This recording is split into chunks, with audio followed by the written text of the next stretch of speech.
তিনিচুকীয়া জিলা সাহিত্য সভাৰ উদ্যোগত আৰু পানীতোলা স্বৰ্ণ শাখা সাহিত্য সভাৰ সহযোগত পানীতোলা হিন্দী ইংলিছ হাইস্কুলৰ প্ৰেক্ষাগৃহত অনুষ্ঠিত হৈ যায় এক অভিনন্দন সভা। সভাত তিনিচুকীয়া জিলাৰ ভিতৰত 2025 বৰ্ষৰ হাইস্কুল শিক্ষান্ত পৰীক্ষাত অসমীয়া বিভাগত সৰ্বোচ্চ নম্বৰ প্ৰাপ্ত আৰু পানীতোলা কেন্দ্ৰৰ ভিতৰত উচ্চতৰ মাধ্যমিক আৰু হাইস্কুল শিক্ষান্ত পৰীক্ষাত অসমীয়া বিষয়ত লেটাৰ অৰ্থাৎ 80% নম্বৰ প্ৰাপ্ত ছাত্ৰ-ছাত্ৰীক অভিনন্দন জ্ঞাপন কৰা হয়। সভাৰ সভাপতিত্ব কৰে তিনিচুকীয়া জিলা সাহিত্য সভাৰ সভাপতি লম্বেশ্বৰ চেতিয়াই, পানীতোলা স্বৰ্ণ শাখা সাহিত্য সভাৰ সম্পাদক দুৰ্যলোচন চেতিয়া আৰু তিনিচুকীয়া জিলা সাহিত্য সভাৰ সম্পাদক অৰূপ চাংমাই আঁঠুৰা অনুষ্ঠানটোত উপস্থিত থাকে তিনিচুকীয়া উন্নয়ন প্ৰাধিকৰণৰ অধ্যক্ষ কাজল গোহাঁই, অসম মাধ্যমিক শিক্ষা পৰিষদৰ প্ৰাক্তন অধ্যক্ষ ধনদীপ মহন্ত, ডিব্ৰুগড় বিশ্ববিদ্যালয় শিক্ষাতত্ত্ব বিভাগৰ প্ৰাধ্যাপক ডক্টৰ প্ৰাঞ্জল বুঢ়াগোহাঁই, অসম সাহিত্য সভাৰ জিলা প্ৰতিনিধি মোহন মৰাণ, বিশিষ্ট শিক্ষাবিদ তথা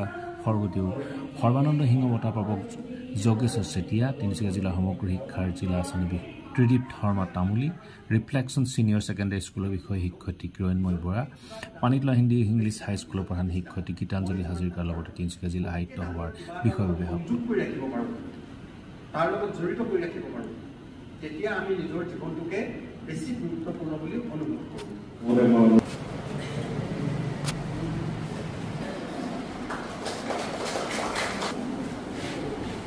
আমাৰ